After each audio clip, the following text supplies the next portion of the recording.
CO, December 13, 2020, 86,186,000. So ito yung hinahanap nila na 51 billion ng mga congressmen. So another, flood mitigation structure, construction, name of project, ayan, project ID number, ayan. So contract amount, no, 43,738,000, December 9, expiry, September. Flood control, yan, oh. So another, flood control, flood mitigation structure, Bunawan River, 43 million, December 10, 2020.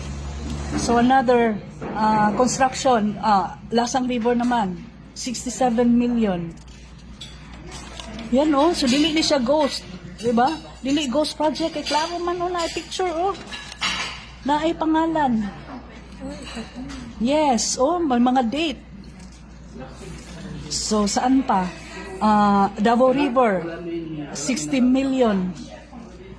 Galing nga sa Davao City District Engineering Office, DPWH. So, ito rin, flood control project. Davao River, 86. So, ito din, Davao River. Davao River Bridge. Yan, no, mga flood control projects. So, ano pa? Asan kayo? O, diba, sabi ni Yusek Cabral, ano sabi ni Yusek Cabral? Wala namang problema sa 51 million kasi merong papel, merong mga proof, may mga ebidensya. Yan. So in short, na account yung 51 billion.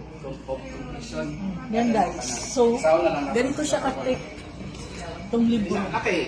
So wala lang siyang pages kung anong ilang pages ito. Wala siyang pages. No? Ayan. So, ganito siya kakapal. So, may itamparo sa mga congressmen na nag-question o dirigid initan ng Davao City, guys.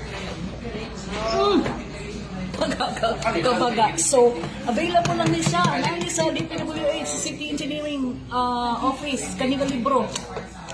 So, kung ano rin siya, kanang open book, niya, public documents man eh. I believe na public documents eh, pwede lang siya makita. Okay? So, yan. Bye.